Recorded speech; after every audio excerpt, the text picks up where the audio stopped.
ઈ જોઈએ કે નીચે આપેલી સફેદ ડિઝાઇનમાં કેટલા ત્રિકોણાકાર લાદીઓ ગોઠવી શકાય. ડિઝાઇનનું ક્ષેત્રફળ ચોરસ સેન્ટીમીટરમાં લખો. હવે તમને એક નીચે ડિઝાઇન આપેલી છે. આ એક આખી પેટર્ન છે, એવી તમારે અહીંયા જેટલી વાર સમાય એટલી વાર તમારે દોરવાની છે. તો આવી એક પેટર્ન છે, અહીંયા એક બે અને ટોટલ છે એ 3 વખત સમાશે. તો ડિઝાઇનનું ક્ષેત્રફળ કેટલું થશે? 3 ચોરસ સેન્ટીમીટર. તમારે આ ડિઝાઇન છે તો એ અહીંયા દોરવાની થશે. આવી રીતના છે એ તમારે ડિઝાઇન દોરવાની છે. તમારી ટેક્સ્ટ બુકમાં છે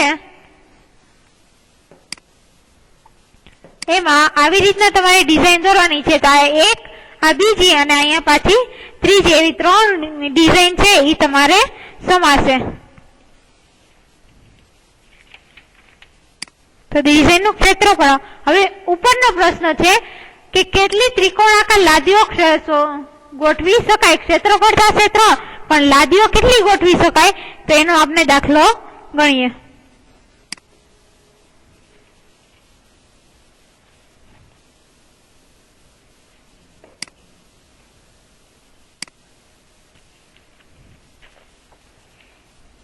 તો લાદીની સંખ્યા જોતી હોય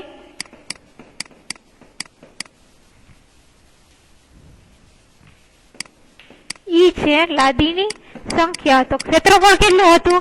તો કે 3. અને ત્રિકોણાકાર લાદીનું ક્ષેત્રફળ કેટલું થશે?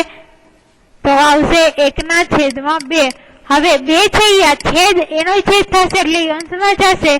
3 × 2 એટલે કે 6 લાદીઓ જોઈ શકાય. હવે લાદીનું ક્ષેત્રફળ શોધવું હોય તો લાદીનો આકાર કેવો છે? ત્રિકોણ. આ 1/2 કેવી રીતના આવ્યા એ સમજાવું છું કે લાદીનો આકાર કેવો છે? ત્રિકોણ. તો ત્રિકોણનું ક્ષેત્રફળ શોધવું હોય તો 1/2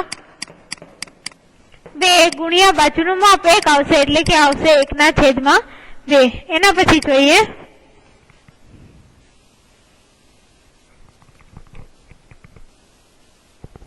તમને કોષ્ટક આપેલું છે કે સાન્યા, આરુષિ, માનવ અને કબીર ગ્રીટિંગ કાર્ડ બનાવે છે.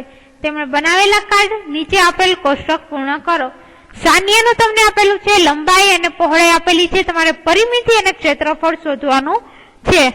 સાન્યા છે એમાં તમને લંબાઈ અને પહોળાઈ આપેલું છે, પરિમિતિ અને ક્ષેત્રફળ શોધવાનું છે.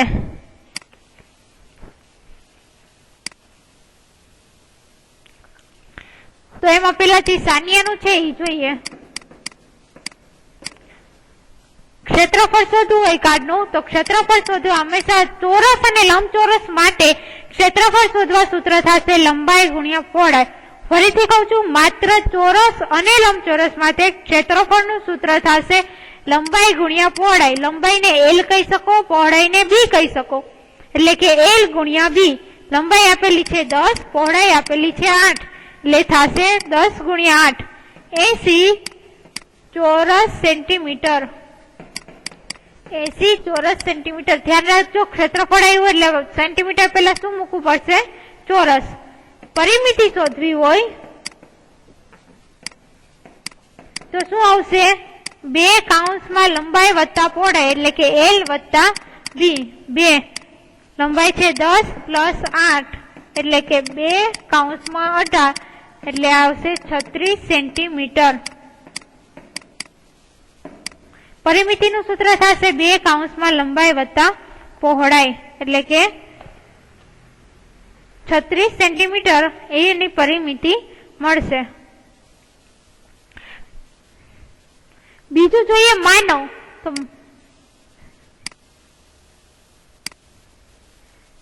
બીજું માનવનું જોઈએ તો પેલા સાન્યાને લખી લઈએ કે પરિમિતિ કેટલી મળી? 36 અને ક્ષેત્રફળ કેટલું મળ્યું? તો કે 80. બરોબર, કોષ્ટક આખું પૂર્ણ કરવાનું છે. બીજું માનવનું જોઈએ તો લંબાઈ આપેલી છે, પરિમિતિ આપેલી છે, પહોળાઈ શોધવાની છે અને બીજું શું શોધવાનું છે? ક્ષેત્રફળ. ક્ષેત્રફળ શોધવું હોય તો લંબાઈ ગુણ્યા પહોળાઈ જોઈએ તો પહેલા આપણે પહોળાઈ શોધવી પડશે અને પછી એના ઉપરથી આપણે લંબાઈ શોધી શકીએ.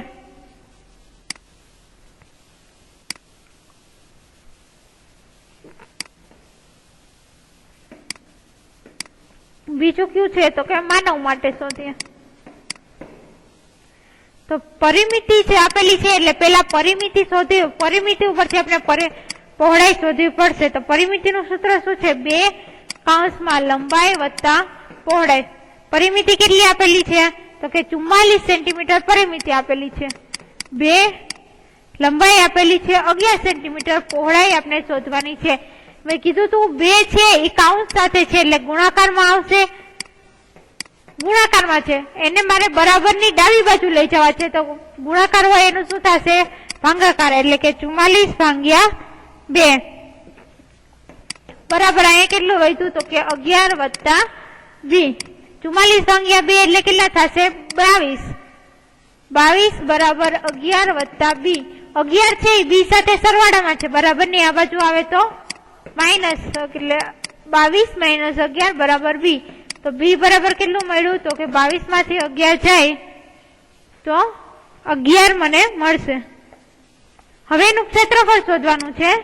તો ક્ષેત્રફળ બરાબર લંબાઈ ગુણ્યા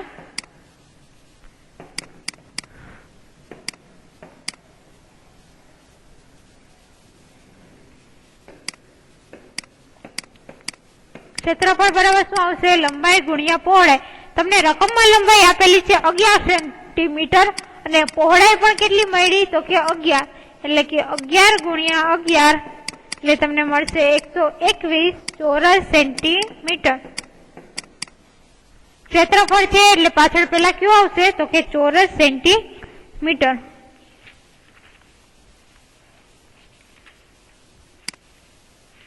હવે આરોસી છે. આરોસી માં તમને પહોળાઈ આપેલી છે ને ક્ષેત્રફળ આપેલું છે. લંબાઈ અને પરિમિતિ તમારે શોધવાની છે. હવે જો તમને જો પરિમિતિ અને ક્ષેત્રફળ માંથી 2 માંથી એકનું જયારે મૂલ્ય આપેલું હોય ત્યારે જેનું મૂલ્ય આપેલું હોય એની કિંમત, એનું સૂત્ર આપણે પેલા મૂકવાનું. માનવમાં તમને પરિમિતિ આપેલી હતી તો આપણે પરિમિતિનું સૂત્ર પેલા મૂક્યું ને પછી ક્ષેત્રફળ શોધ્યું. આરુષિમાં તમને ક્ષેત્રફળ આપેલું છે ને પરિમિતિ શોધવાની છે, તો ક્ષેત્રફળનું સૂત્ર પેલા મૂકીશું. જેની કિંમત આપેલી હોય એનું સૂત્ર આપણે પેલા મૂકીશું. ત્રીજું છે આરુષિનું. તો આરુષિ માટે જોઈએ ક્ષેત્રફળનું સૂત્ર શું થશે? લંબાઈ ગુણ્યા પહોળાઈ. કાર્ડનું ક્ષેત્રફળ છે એનું સૂત્ર થાય લંબાઈ ગુણ્યા પહોળાઈ, એટલે કે L ગુણ્યા V. ક્ષેત્રફળ તમને આપેલું છે 80, લંબાઈ શોધવાની છે, પહોળાઈ આપેલી છે 8. હવે 8 છે એ ગુણાકારમાં છે, બરાબર ની આ બાજુ જાય તો ભાગાકારમાં આવે, એટલે કે 80 ભાગ્યા 8 બરાબર B. તો B બરાબર તમને શું મળશે? તો કે 10 સેન્ટીમીટર મળશે. હવે તમારે શું શોધવાનું રહેશે? તો કે પરિમિતિ. પેલા ક્ષેત્રફળનું સૂત્ર મૂક્યું પછી શું આવશે? પરિમિતિ. તો પરિમિતિનું સૂત્ર શું થશે? 2 કૌંસમાં લંબાઈ વત્તા પહોળાઈ. 2 લંબાઈ આપેલી હતી, કેટલી આપેલી હતી? સોરી, આ L B નહીં પણ L મળશે, કારણ કે આપણે લંબાઈ શોધી છે. B નું માપ તો તમને રકમમાં આપેલું છે. તો લંબાઈ કેટલી મળી આપને? 10. અને B છે એ કેટલો આપેલો છે? તો કે 8. એટલે કે 2 કૌંસમાં 10 વત્તા 8 18, એટલે તમને મળશે 36 સેન્ટીમીટર. તો પરિમિતિ કેટલી મળશે? 36 સેન્ટીમીટર. એના પછી જોઈએ ત્રીજું કબીર.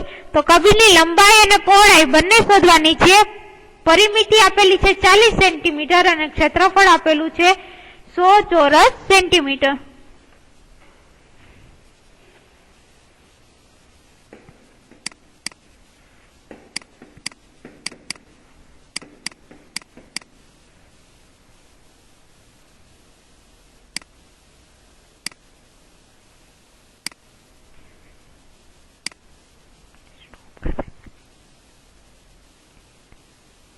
કબીરમાં પરિમિતિ અને ક્ષેત્રફળ બંનેનું મૂલ્ય આપેલું છે. તમારે લંબાઈ અને પહોળાઈ શોધવાની છે.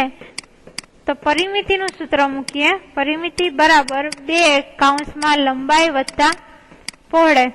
પરિમિતિ તમને આપેલી છે 40 બરાબર 2 લંબાઈ વત્તા પહોળાઈ. 2 છે ઈ કૌંસમાં છે, ગુણાકારમાં છે, બરાબર ની આ બાજુ આવશે ડાબી બાજુ, એટલે ભાગાકારમાં જશે. 40 ભાગ્યા 2 લંબાઈ વત્તા પહોળાઈ 40 ભાગ્યા 2 એટલે 20. તો લંબાઈ વત્તા પહોળાઈ કેટલી તમને મળશે? 20. લંબાઈ અને પહોળાઈ બંનેનો સરવાળો કરો તો જવાબ કેટલો મળવો જોઈએ? 20. હવે ક્ષેત્રફળનું સૂત્ર મૂકીએ તો ક્ષેત્રફળનું સૂત્ર થશે લંબાઈ ગુણ્યા પહોળાઈ. ક્ષેત્રફળનું મૂલ્ય તમને આપેલું છે 100 એટલે કે લંબાઈ ગુણ્યા પહોળાઈ.